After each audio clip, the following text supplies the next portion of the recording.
So our next topic is all about the hypothetical syllogism. So in order to understand the deep meaning of the hypothetical syllogism, it needs to comprehend the two basic parts of hypothetical syllogism, which are the antecedent and the consequence. So consequence, I mean antecedents, which means something that goes before, while the consequence, something that goes after. So, in short, antecedent must be the first and then followed by the consequence. So, because hypothetically, it needs to use the phrase if and then, because um, in short, or in therefore, hypothetical syllogism is one wherein the major premise is hypothetical and the categorical is the minor premise and the conclusion.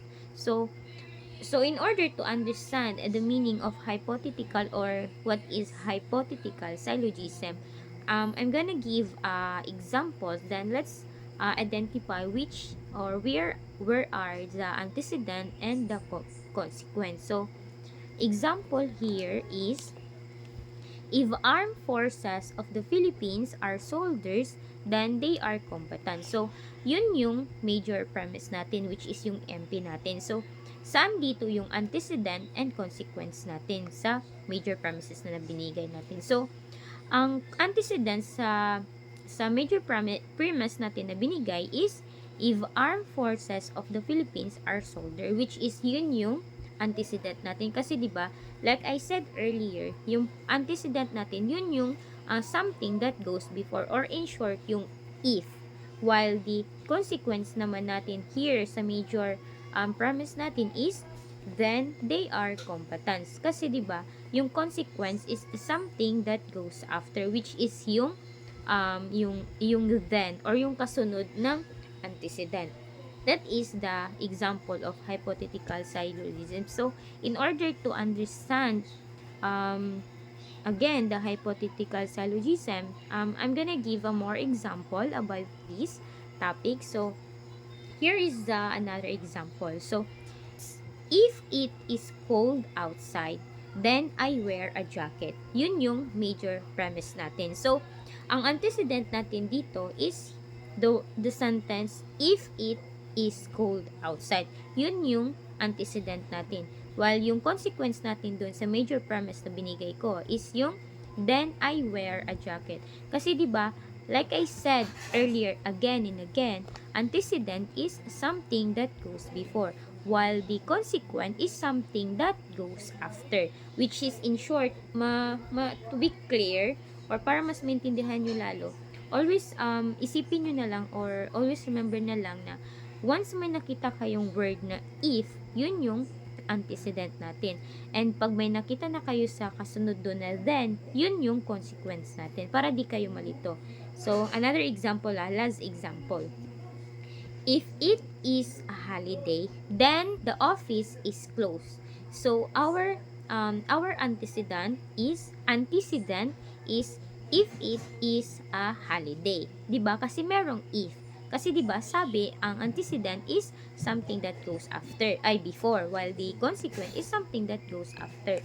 Or in hypothetically, it needs to use the phrase if and then. So the antecedent in that sentence is, if it's a holiday, while the consequence is, then the office is closed. That is the hypothetical syllogism.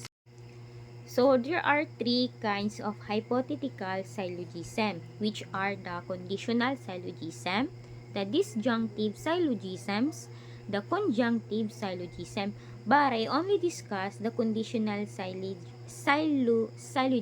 only. So, conditional syllogism. So, conditional syllogism, or in order to understand or to comprehend the conditional syllogism, it needs to mention the antecedent and the or consequence as the two main composition of hypothetical syllogisms.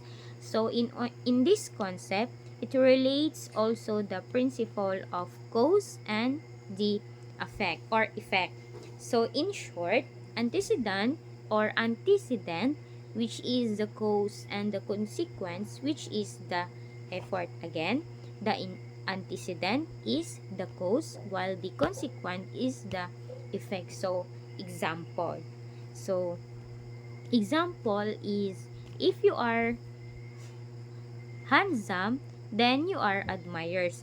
Di ba ang sabi ko kanina, yung antecedent, yun yung cause, while yung consequent, yun yung effect. So, ang antecedent natin dito is, if you are handsome. Kasi yun yung cause, di ba? So, ano ba magiging effect kung gwapo ka, di ba? Ang mangyayari doon, magkakaroon ka ng admirers, which is yun yung nakalagay sa major premise natin. Kasi yung major premise natin is, if you are handsome, then you have admirers. So, ang minor premise natin dito, yung you are handsome, which is the cause. While the ergo or the conclusion natin, or the conclusions natin doon sa major premise na binigay ko is, you have admirers. Yun yung sa conditional syllogism natin, which is yung antecedent, yung cause, while yung consequence natin is yung effect. So, in this example, the MP or the minor premise is the affair, the consequent of the MP, which is the major premise. And the conclusion expresses the assertion the assertions of the MP or the minor premise natin. So, naintindihan naman siguro yung conditional, right? Always remember that the conditional in the hypothetical syllogism, which is yung antecedent, yun yung cause, while yung consequence natin, which is yun yung effect. That is the conditional syllogism. But in conditional syllogism, meron ito siyang two. We have two fundamental processes governing the validity of conditional syllogism, which are the possessing moods and the sublating moods. So, possessing moods, which means that the minor premise or our antecedent makes influences assertively on the respective conclusions, which is the consequence. Therefore, if the antecedent is true and sequence is valid, then the sequence is true. While in the sublating mood, which means that the process of expressing the arguments is denying or asserting the premise to be false.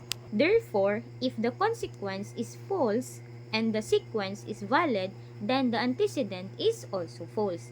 First, remember that the difference of two, or the differences of the difference of possessing mood in sublating moods. Okay, so I'm gonna give an example so you can understand it deeply, what is the the differences of possessing and the subjugating. So I'm gonna give sentence or major premise, then i-convert natin siya as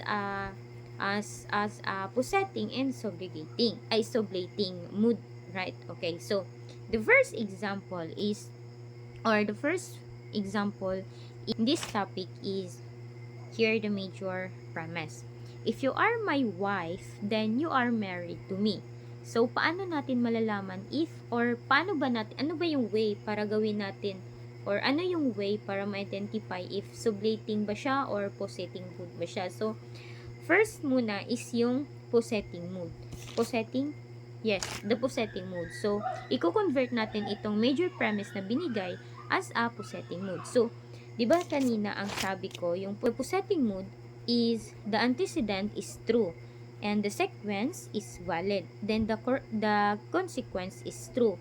While the sublating mood naman, di ba? I said earlier kanina, in the consequent natin is false, but the sequence is valid, then the antecedent is false. Remember the rules, okay? So, in order to convert or to understand the difference of possessing and also the sublating, so i-convert natin yung major premise na binigay ko kanina. So, 'Di ba sabi ko kanina, yung major premise natin is yung if you are my wife, then you are married to me. So, first gagawin muna natin or gagamitin natin is yung possessing premise. So, paano siya i-convert? So, ano yung way, 'di ba, para i-convert? So, ganito lang siya.